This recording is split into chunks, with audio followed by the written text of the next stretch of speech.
আবার এমনও মানুষ এই দুনিয়ার ভিতরে থাকবে, যেমন আজকে হয়তো তার শেষ দিন, হায়াতের শেষ দিন,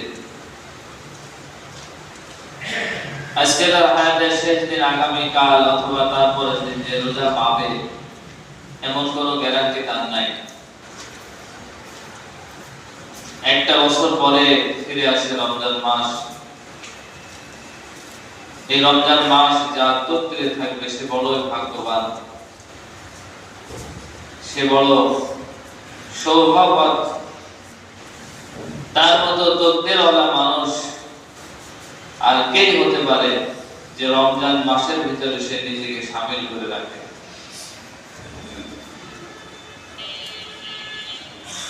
রমজান মাস,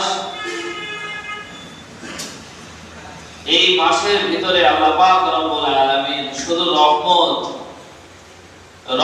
দিয়ে ভরপুর করে রাখেন। আর নাজাত, কে কত গুনাহ করেছে সকল গুনাহগুলো ঝরিয়ে দিবেন, সকল গুনাহগুলো শেষ করিয়ে দিবেন যদি বান্দা আল্লাহর কাছে চাইতে পারে, আল্লাহর কাছে মাফ চাইতে পারে। আল্লাহ পাক তার সমস্ত গুনাহগুলো ক্ষমা করে দেবেন। সেটি হচ্ছে রমজানুল মুবারক মাস।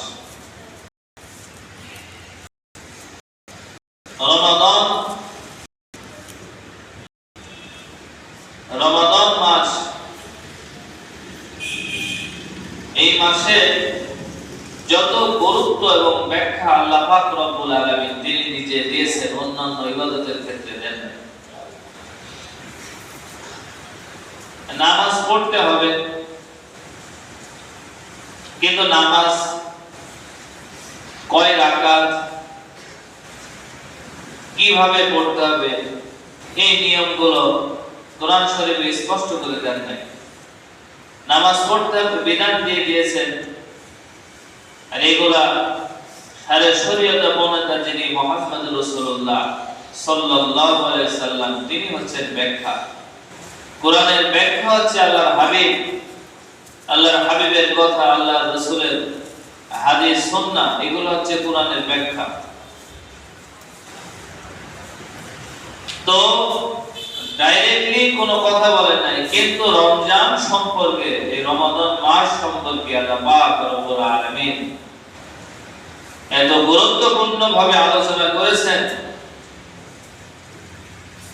কারণ এই রমজান মাস বান্দা কাউকে দেখানোর জন্য রোজাটা রাখে না, একমাত্র আল্লাহকে সন্তুষ্ট করার জন্য, আল্লাহকে সন্তুষ্ট করার জন্য। রমাদান মাস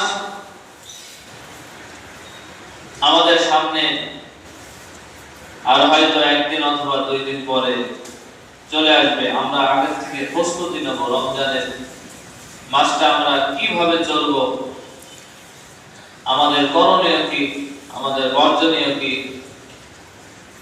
আমাদের কিভাবে চলা উচিত।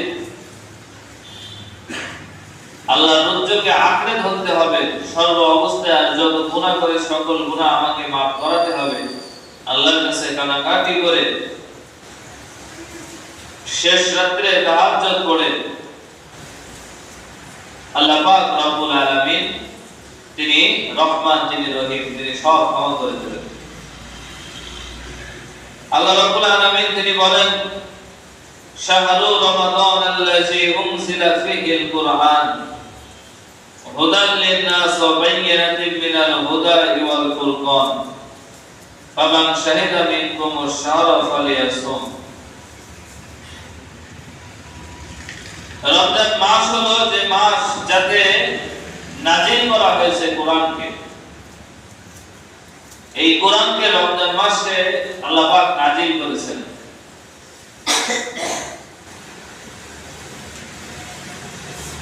তো বাইয়িনাতিন মিনাল হুদা, হুদাল লিন-নাস ওয়া বাইয়িনাতিন মিনাল হুদা, যা মানুষের জন্য হেদায়েত,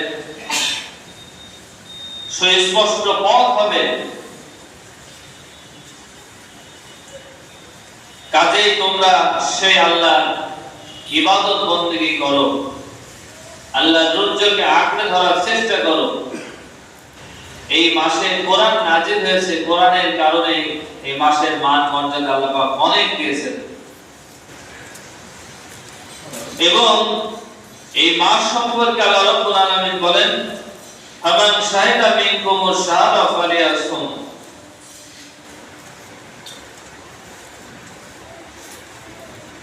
তোমাদের মধ্যে যে লোক এই মাসটি পাবে সে এই মাসে রোজা রাখবে।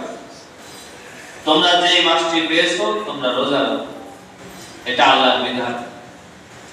কারণ এই মাস সবার তকদিরে আসবে না। গত বছরে আমাদের সঙ্গে যারা ছিল এই বছরে আর নাই। এই বছরেও আমরা যারা থাকবো হয়তো আগামী বছরে আর নাও থাকতে পারি। এই জন্য রমজান মাস তোমরা পেয়েছো, তোমরা রোজার প্রস্তুতি নাও, তোমরা রোজা রাখবে। আল্লাহ পাক রব্বুল আলামিন তার অন্য আরেকটা আয়াতের মধ্যে বলেন, ইয়া আইয়ুহাল্লাযিনা আমানু কুতিবা আলাইকুমুস সিয়াম কামা কুতিবা আলাল্লাযিনা মিন ক্বাবলিকুম লাআল্লাকুম তাত্তাকুন। হে ঈমানদারগণ, তোমাদের উপরে রোজাকে ফরজ করা হয়েছে, তোমরা রোজা রাখো। এবং ফরজ করা হয়েছিল তোমাদের পূর্বপুরুষদের উপরে, কামা কুতিবা আলাল্লাযিনা মিন ক্বাবলিকুম লাআল্লাকুম তাত্তাকুন। আর যদি রোজা রাখো তাহলে কি হবে? অবশ্যই তোমরা পরহেজগার এবং তাকওয়াবান মানুষ হতে পারবে, মুমিন হতে পারবে। বলেন সুবহানাল্লাহ। সুবহানাল্লাহ। এজন্য রোজা আমাদের উপরে ফরজ করে দিয়েছেন, সেই রোজা আমাদেরকে রাখতে হবে। রোজার মাসে আমাদেরকে সচেতন থাকতে হবে আল্লাহর বিধিবিধান সম্পর্কে।